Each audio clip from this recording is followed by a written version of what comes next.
Shabbat Shalom a todos, um bom dia. Shabbat Shalom para você que está assistindo pela transmissão também. Sejam todos muito bem-vindos. Então, vamos fazer uma rápida oração. Bendizemos a Ti, eterno nosso Deus, que nos ordenaste a nos ocuparmos com as palavras da Tua Torá, que seja essa uma hora favorável diante do Senhor.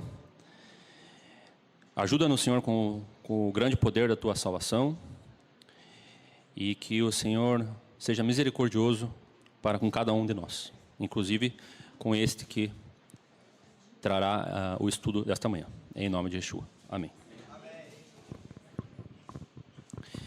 Então, estamos na Parashá Hayesará, Gênesis 23, verso 1. Então, nós vamos abordar essa temática, né? Como vocês podem ver ali, o pai, o servo, o noivo e a noiva. Então, vamos rapidamente elencar aqui os tópicos, para resumirmos tudo que a Parashá ela traz de conteúdo. Então, ela começa de uma forma paradoxal, porque o título da Parashá é Hayesará, a vida de Sara, mas ele já fala da morte dela. E em seguida, Abraham ele se preocupa onde ele iria enterrá-la.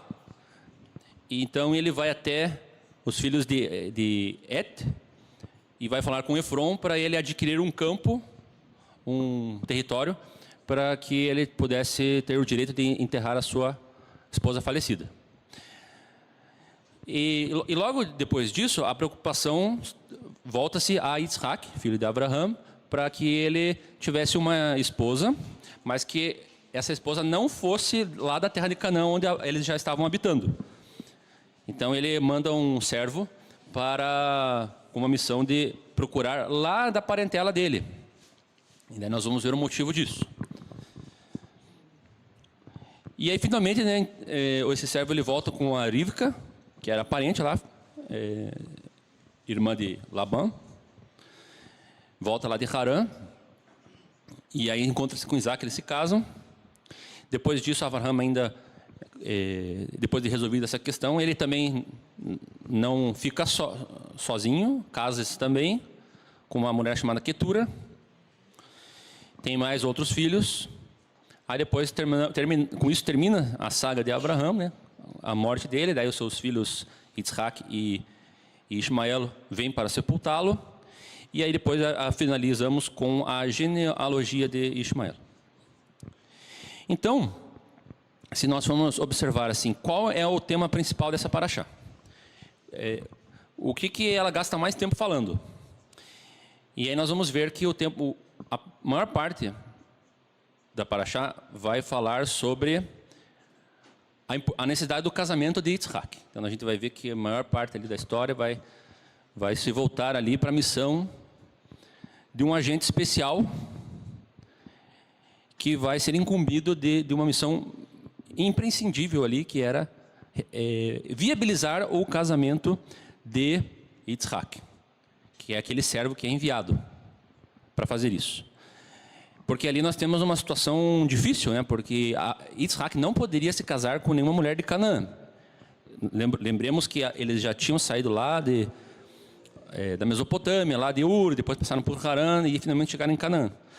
Mas o povo de Canaã não era um povo que tinha pessoas aptas ali, que tinham pessoas com o coração voltado ali para o Eterno. Abraham ele era uma pessoa diferente das pessoas dali. Então Deus manda ele justamente para essa terra, para uma terra estranha, não apenas estranha em termos de desconhecida, mas com um povo estranho, um povo que era estranho ao Eterno. Então ele precisa casar com Isaac, precisa casar com alguém que não seja estranho, que de alguma forma seja familiar. E ele vai justamente buscar então na sua família, que tinha ficado lá em Harã. E aí esse servo vai e encontra alguma pessoa que tem algumas peculiaridades. E a primeira delas é que ela era uma pessoa bela, uma bela moça, uma bela jovem, conforme Gênesis 24, verso 16 diz. E a donzela era muito formosa à vista, virgem, a quem homem não havia conhecido. Então ela já tinha uma qualificação muito boa, porque ela era jovem, era virgem, era uma donzela. Isaac já não era muito novo, né? Quando ele se casou com Rivka, ele já tinha 40 anos. Mas Rivka talvez tivesse uns 20 e poucos anos. E desceu a fonte, né? Encheu o seu cântaro e subiu. Então, ela tinha essa qualidade. Isso nos lembra da qualidade de Sara, esposa de Abraão, que conforme lá em Gênesis 12, 11, é dito que também ela era uma mulher formosa, uma mulher bela. Está escrito lá, ora, bem sei que é mulher formosa à vista. Tanto que, devido a isso, eles tentaram enganar o faraó para que ele não pensasse que Sara era esposa de Abraão. Outra qualidade importantíssima nesse caso aqui é que ela era hospitaleira. Então agora observem como que nós podemos deduzir isso. Então lá em Gênesis 24, 18 diz assim: e ela disse, bebe meu senhor, se referindo ao servo que tinha ido buscá-la. Bebe meu senhor. E apressou-se e abaixou o seu cântaro sobre a sua mão e deu-lhe de beber. E apressou-se e despejou o seu cântaro no bebedouro. E correu outra vez ao poço para tirar água. E tirou para todos os seus camelos. Então, note que aqui nós temos repetição da palavra apressou-se. Também diz ali que ela correu. E ela tirou água para todos os camelos. Então, ela trabalhou bastante ali, se a gente parar para pensar. Porque ela tirou bastante água. Porque cada camelo que estava ali, se não me engano eram 9...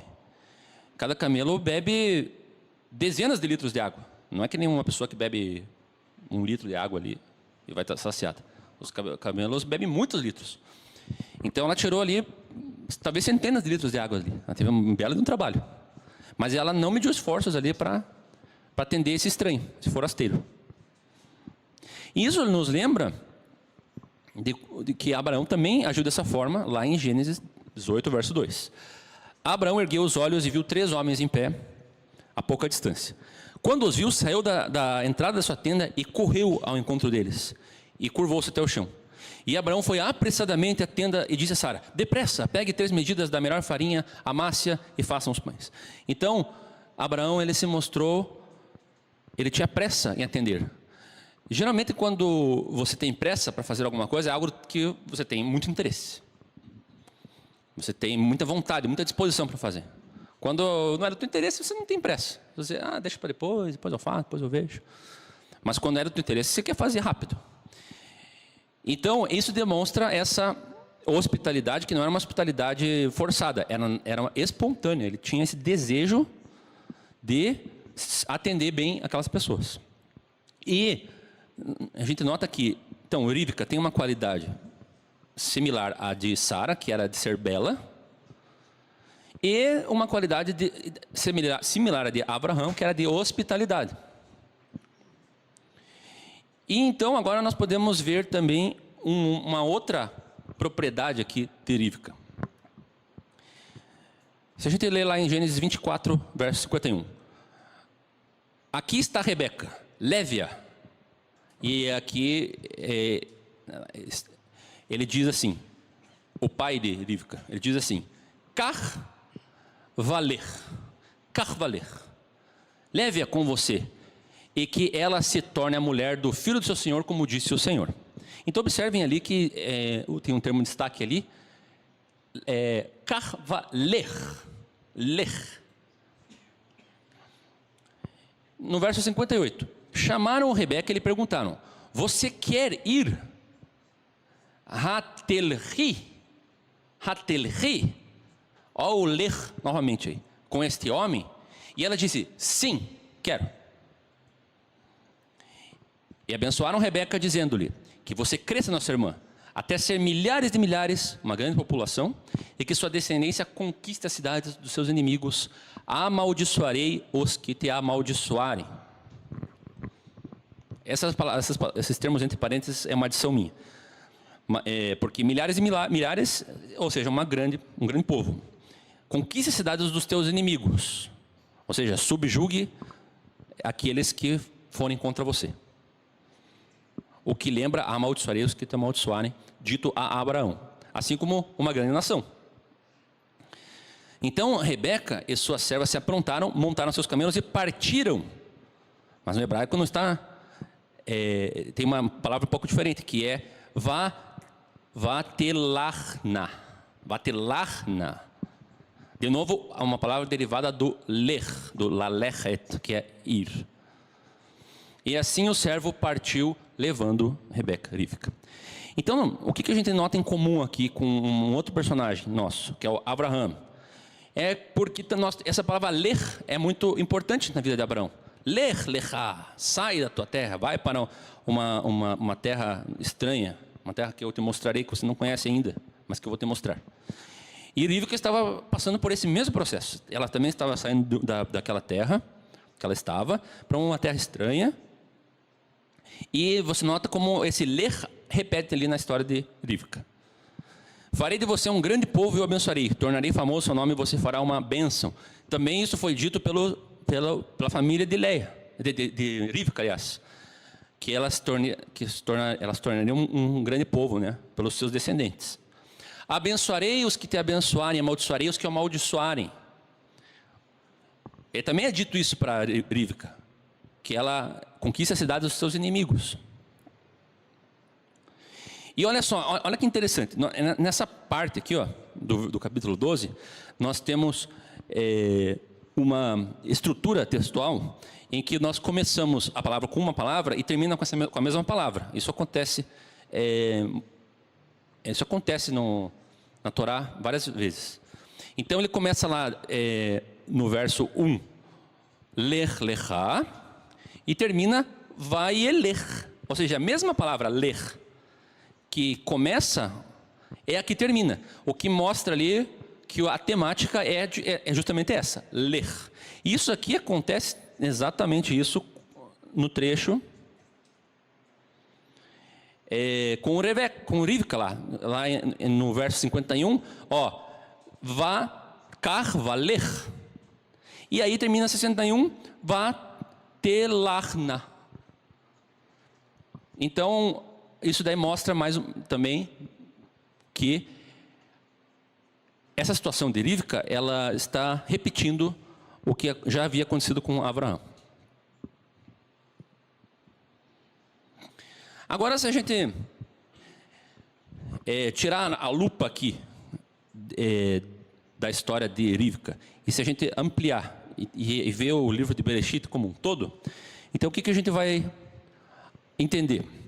Se a gente pega os capítulos do 1 ao 11, que nós temos de Adão até Noar, depois a Torre de Babel, e daí nós temos a genealogia de Shet, aliás, a genealogia de Shem, um dos filhos de Abraão, até chegar em Terah, e aí começa a falar em Abraão. Até ali, então nós temos ali Adonai trabalhando com a humanidade no período pré-diluviano, aí depois trabalha com Noah. Então Adonai está trabalhando com a humanidade como um todo, todas as nações, porque nós tivemos aí o extermínio da humanidade, aí depois começa de novo com Noah e com os filhos de Noah, mas as coisas também não vão bem. E aí nós mudamos então do tratamento da humanidade de Deus com a humanidade no geral, aí Deus vai tratar, agora ele vai separar o tratamento. Agora eu vou me concentrar então em tratar um povo, porque a humanidade como um todo não deu certo. Não consegui, não foi possível que a humanidade seguisse os meus caminhos. Então eu vou me direcionar em um povo apenas, uma nação. Não vou tratar agora com todas as nações, vou tratar com uma nação. Então ele começa a formar uma nação através de um homem, Abraão. Então, note que do capítulo 12 até 50 é a formação do povo de Israel, e isso continua nos outros livros da Torá. E agora nós percebemos algumas coisas em comum nessas duas tratativas. Se nós observarmos as gerações de Adão a Noah, nós temos 10 gerações, contando com o próprio Adão. Então Noah é o 10º. Da mesma forma, quando nós pegamos Shem, que é um dos filhos de Noah, e aquele filho que dá continuidade ao legado de Noah como alguém temente a Deus. Até Terah, que é o pai de Abraão, nós temos também 10 gerações. Assim como Noah teve 3 filhos, Shem, Ham e Yafet, Terah também teve 3 filhos, Naor, Haran e Abrão. E assim como nós temos a formação de 70 nações a partir dos filhos de Noah, a partir de Abrão também nós temos 70 almas, que são o número de almas que saem com ele, de Haran, rumo a Canaã. Então o começo do povo de Israel se forma com 70 pessoas. Depois de todas as andanças de Abraão, Isaac e Jacó, quando eles chegam no Egito, e acabam morando no Egito por muitos anos, e são escravizados, também são 70 almas que vão para o Egito.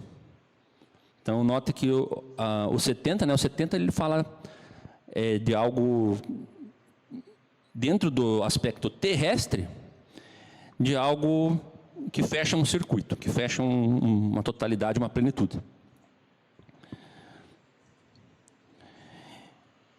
Então, olha que interessante, lá em capítulo 8, do verso 30, capítulo 32, verso 8 de Deuteronômio. Quando o Altíssimo deu às nações a sua herança, quando dividiu toda a humanidade, estabeleceu fronteiras para os povos, de acordo com o número dos filhos de Israel. Então, eram 70 almas que formavam o povo hebreu, da mesma forma são 70 as nações. Um dos filhos de Noah é abençoado para representar Adonai, que é Shem. E um dos filhos de Terah, Abraham, também é abençoado para representar Adonai. Agora, olha que interessante também. Os descendentes de Nahor, Rivka, Raquel, Leia, voltam para morar, e aqui nós temos uma importância dessa parentela ali, dos filhos de Terah, não apenas Abraão, mas os outros irmãos de Abraão também. Eles, assim como essas mulheres aqui, que elas não descendem de Abraão, elas descendem de Terah, mas não de Abraão. Elas voltam para morar nas tendas de Abraão, depois, não no primeiro momento, mas depois. Assim como Jafé está profetizado para voltar a habitar nas tendas de Shem. Lembram de Jafet, que é o irmão de Shem, filho de Noah? Depois nós vemos o desenvolvimento do povo semita, das gerações de Shem, e Jafé fica esquecido lá na Bíblia. Nós sabemos que ele dá origem a muitos povos. E esses povos está escrito que, de acordo com a profecia feita lá em Gênesis, que Jafé iria habitar. O próprio Noah dá essa profecia a Jafé, que ele habitaria nas tendas de Shem. Conforme lá em Gênesis 9, 27. Amplie Deus o território de Jafé, habite ele nas tendas de Shem, e seja Canaã seu escravo. Então, um dos irmãos vai se aproximar e o outro será inimigo. Então, nós temos um irmão de Abraão também que vai se aproximar, que é o irmão Haran, que é aquele que havia falecido. E aí os descendentes de Haran vão habitar nas tendas de Abraão. E aí, com isso em mente, nós temos uma importância nesse personagem aqui, Terah. Não é apenas Abraão importante aqui nessa história, mas o pai de Abraão também era importante. Apesar de que Terah era um idólatra, mas a família dele, além de Abraão, ela tem essa importância. Porque a descendência de Terah, como Haran, Lavan, Rivka, Rachel e Leia, formam a base do povo de Israel, mais as almas dos agregados, ou seja, os 70 que saíram de Haran. Labão, nós sabemos que ele teve uma inimizade com Jacó, mas foi graças a esse tempo que ele esteve lá, que ele se casou com as 2 filhas dele e adquiriu riquezas. E ele só voltou para Canaã depois, que ficou lá um tempo em Harã, depois de ter tido esse relacionamento com Labão. Depois ele faz um pacto com o próprio Labão também. Então, outro detalhe interessante. Nós vemos que Terah, embora fosse idólatra, ele sai de Ur junto com Abrão, mas ele fica no caminho, pois morre em Harã. Porém, a Torá nos diz que ele havia saído de Ur com destino a Canaã e não com destino a Harã. Está escrito que Terah tinha saído de Ur com destino a Canaã. Então, talvez Terah tivesse, no momento, uma boa intenção, uma boa inclinação, mas se perdeu no meio do caminho. Mais ou menos que nem aquela história da semente que cai entre os espinhos, que cai na beira do caminho. Ela dá algum sinal de que vai brotar, mas acaba sendo sufocada. Porque olha só o que diz lá em Gênesis 11, verso 31. Terah tomou seu filho Abraão, seu neto Ló, filho de Harã, e sua nora Sarai, mulher de seu filho Abraão, e juntos partiram de Ur dos Caldeus para Canaã. Ou seja, Lalechet Artsá Kenaan. E foram andando, né? Lalechet, de Ler. Mas quem que tomou o filho ali? Foi Abraão que tomou seu pai? Não, Terah tomou Abraão. Então Abraão ele só deu continuidade àquilo que Terah já tinha iniciado. Ele perseverou naquilo que Terah tinha iniciado. E aí ele recebeu o chamado do Eterno. Por quê? Porque isso daqui está no capítulo 11, verso 31, antes de Abraão ter chamado, antes do Eterno ter chamado Abraão. Então, a gente pode deduzir que Terah estava fazendo algo que realmente o Eterno queria que fosse feito. Porque Terah não persiste nisso, mas o Eterno chama Abraão para continuar fazendo exatamente o que já estava sendo feito. Então, olha só que interessante, a Parashá ela começa assim. Sara viveu 120 anos e morreu em Kiriat Arba. Então ali nós temos esse contraste, né? Sara viveu 127 anos e morreu, né? Viveu e morreu. Versículo 1 morreu, versículo 1 viveu, versículo 2 morreu. Que é Hebron em Canaã, e Abraão foi lamentar e chorar por ela. E no desfecho do nosso tema principal, o que nós temos? Isaac levou Rebeca para a tenda de sua mãe, Sara, fez dela sua mulher e amou. Assim, Isaac foi consolado após a morte da sua mãe. Então, a nossa paraxá, ela inicia com uma temática de que Sara morreu e Isaac ficou triste. E o desfecho da história é que Isaac casa com Rebeca, que tinha uma similaridade com Sara e também com Abraão, e ele foi consolado. Foi consolado após a morte de sua mãe. Então, demorou todo esse processo aí para que ele fosse consolado, mas a palavra consolado é uma palavra que nos chama a atenção. Além do mais, temos aqui um outro ponto interessante. No verso 63 do capítulo 24, diz assim: certa tarde saiu ao campo para meditar. Isaac saiu ao campo. E essa palavra meditar, em hebraico, é lasuar. Lasuar. Ao erguer os olhos, viu que se aproximavam camelos. Isso daí já era a comitiva lá com Rivka. Ibn Ezra comenta que essa palavra lasuar, meditar, significa caminhar entre as árvores. Então, é como Isaac saiu para meditar ao campo, num lugar onde haviam árvores, e ele foi sair para refrescar a cabeça no meio daquelas árvores.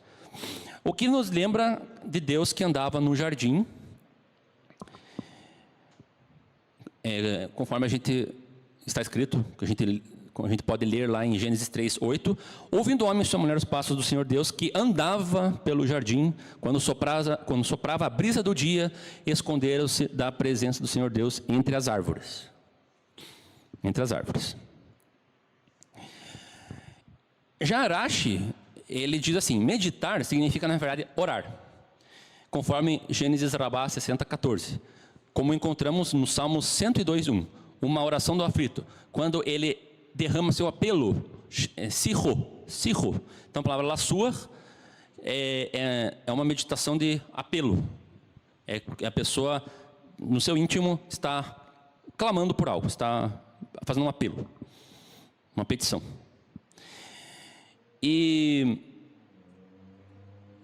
disso nós podemos deduzir que essa saída de Isaac para fazer esse apelo, ele estava fazendo apelo para o quê?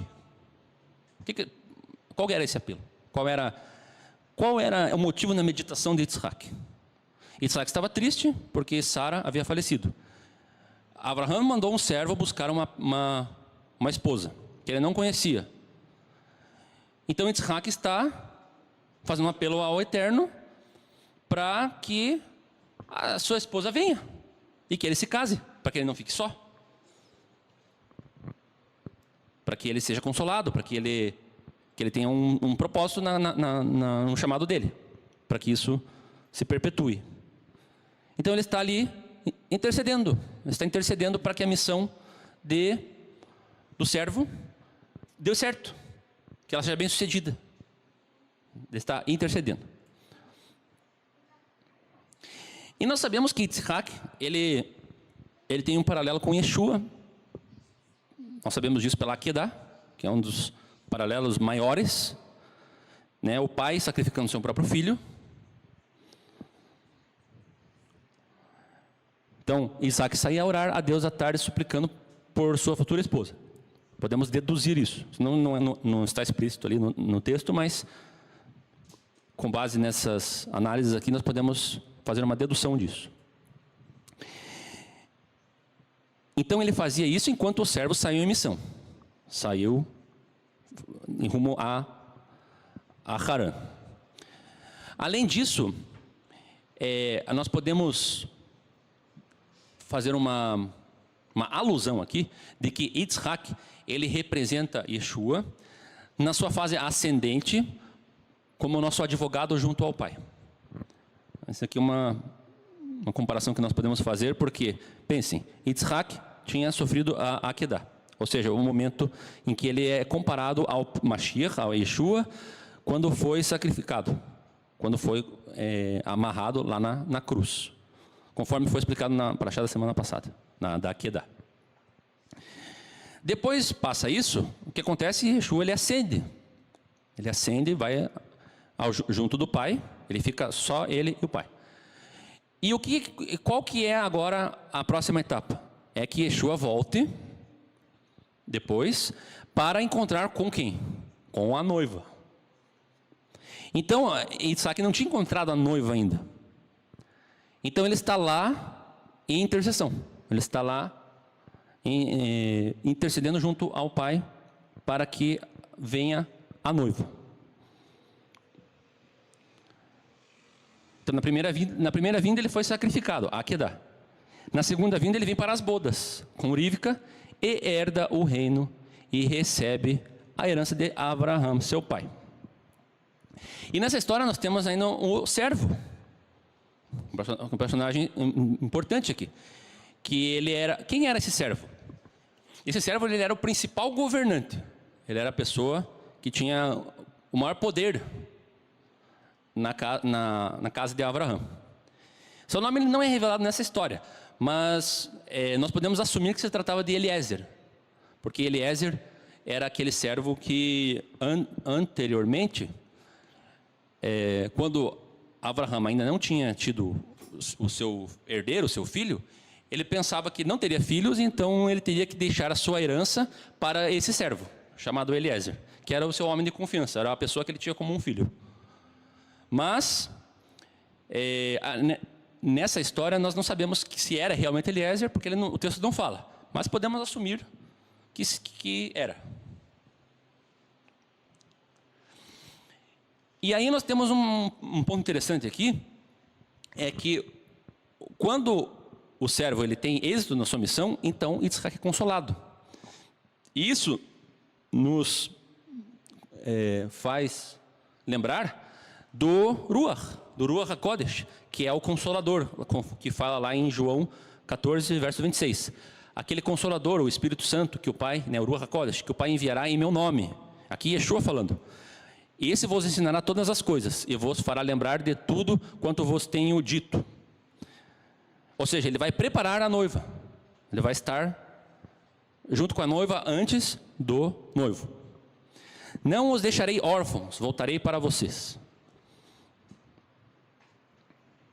Então vemos que o servo vai até Harã para dar testemunho de Abraham, é Yitzhak, o noivo, e não para promover a si próprio. Ele vai submisso à missão do pai, que no caso ali era Abraão. Lá em João 15, verso 26, diz assim: mas quando vier o Consolador, que eu, da parte do Pai, vos hei de enviar, aquele Espírito de verdade que procede do Pai, ele testificará de mim. E o servo, ele vai justamente para falar de Yitzhak, para a noiva. Ele vai dar essa mensagem: olha, eu tenho uma boa nova para você, tem um noivo para você. E ela se alegra, a noiva se alegra, e ela quer ir, ela quer dar esse passo. Lembra que ele fala assim, telri? Ou seja, você irá? E ela diz, sim. E ela prontamente diz sim. E ela é hospitaleira. Assim como o anjo, Deus antropomorfizado, que aparece a Abraão junto com 2 homens, e Abraão se apressa em servi-los. Esse servo também, Rivka, se apressa em servi-lo.